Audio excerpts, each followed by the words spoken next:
Hi అండి, అందరికీ నమస్తే. Welcome to new mom chapter. ఈరోజు మనం హడావిడి లేకుండా బెండకాయ ఫ్రైని నా స్టైల్లో ఇలా ట్రై చేద్దాం.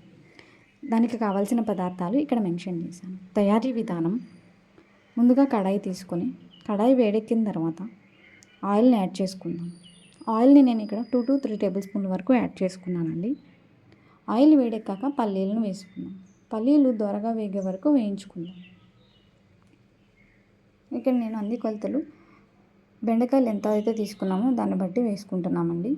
నేనైతే ఇక్కడ బెండకాయలని 1/2 kg తీసుకున్నాను. దోరగా వేయించిన పల్లీలను పక్కన పెట్టుకున్నాక అదే నూనెలో పోపులను వేసుకుందాం.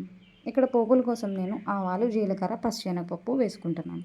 మీరు ఇంకా పోపులు ఏమైనా వేసుకోవాలనుకుంటే వేసుకోవచ్చండి. పోపులు వేగాక 2 ఎండుమిర్చి వేసుకున్నాను. ఎండుమిర్చిని వేసుకున్నాక కొంచెం కలిపి ఎండుమిర్చి వేగాక తరిగిన ఉల్లిపాయలు, పచ్చిమిర్చిని వేయాలి. ఉల్లిపాయలు మగ్గిన తర్వాత తగినంత సాల్ట్ని యాడ్ చేసుకున్నానండి. ఇక్కడ నేను సాల్ట్ ముందుగానే ఎందుకు వేసానంటే ఉల్లిపాయలు కొంచెం త్వరగా మగ్గుతాయని యాడ్ చేసుకుంటున్నానండి. మీరు తర్వాత వేసుకోవాలనుకుంటే తర్వాత వేసుకోవచ్చు. ఉల్లిపాయలు మగ్గిన తర్వాత బెండకాయలను వేద్దాం. బెండకాయలు వేసాక బాగా కలుపుకోవాలండి. కింద ఉన్న పోపులు మాడిపోకుండా మంచిగా కలుపుకోవాలి. ఇక్కడ చిన్న చిట్కా చెప్తాను మీకు. బెండకాయలు జిగురు రాకుండా చూసుకోవాలంటే ముందుగా మనం బెండకాయలు కడిగి దాని తర్వాత తుడుచుకుని మంచిగా కట్ చేసుకుంటే జిగురు రావండి.